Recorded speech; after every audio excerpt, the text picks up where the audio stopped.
Okay, so this hat, it's become this global icon, right? A symbol of ancient Korea that's suddenly popping up everywhere.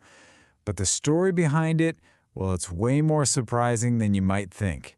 And that's exactly what we're digging into on this explainer. You've probably seen it, especially if you're on Netflix. I mean, thanks to that huge zombie thriller, Kingdom, this elegant, wide-brimmed hat is now instantly recognizable to people all over the world. But here's the thing. This is so much more than just a cool costume prop. It's a symbol of dignity. It's a masterpiece of craftsmanship. Its history is literally woven into the identity of a nation. So what is the real story of the Korean GAT? All right, let's start with its most recent claim to fame. And believe it or not, it all begins with a whole bunch of zombies. So back in 2019, the series Kingdom just exploded.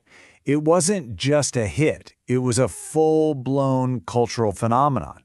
And as millions of us watched these characters from the Joseon dynasty fight for their lives, their incredible headwear started a global conversation. It created this huge, totally unexpected demand for the GAT. Okay, but to really understand the GAT, we need to hit rewind. We're going centuries, way before Netflix, to see what this hat truly meant. And you literally cannot talk about the GAT without first understanding the Seonbi.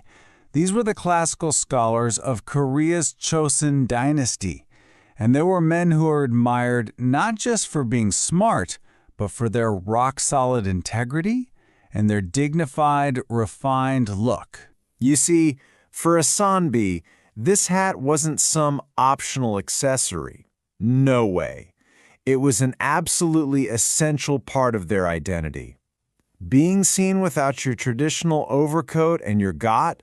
Unthinkable.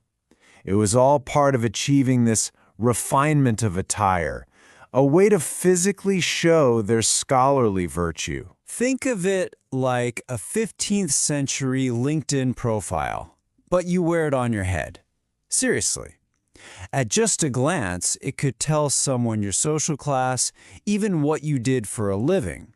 It protected the traditional Songtu top knot, which was a symbol of manhood itself. Even the materials, the shape, broadcasted your status. It was a whole complex social code, all packed into one object. So, okay, this hat carried all this incredible cultural weight. But the story of how they're actually made, the physical creation, that is just as staggering. Yeah, see, making a GAT, it's not a one-person job. It's more like a relay race for absolute masters of their craft. First, you have the Chongmojijang, who painstakingly weaves the crown from horsehair. Then the Yangtajang takes over, crafting the brim from bamboo threads that are as fine as human hair.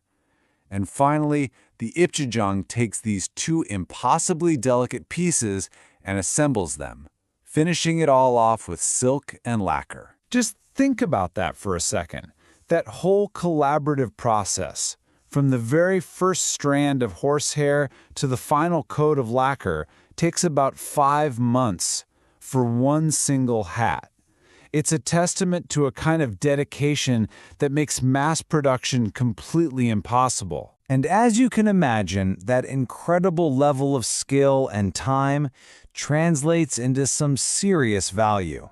A high-quality GAT, certified by a master, can cost you anywhere from $3,000 to as much as $10,000. This isn't just a hat, it's a true cultural treasure. This amazing tradition is kept alive today by just a handful of government-certified masters.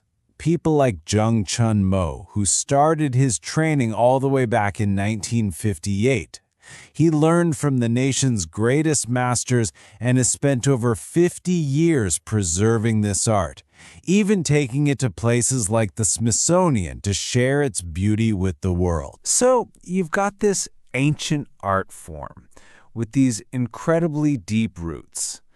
What happens when it suddenly gets this massive wave of global attention? I mean, the history here is it's so deep.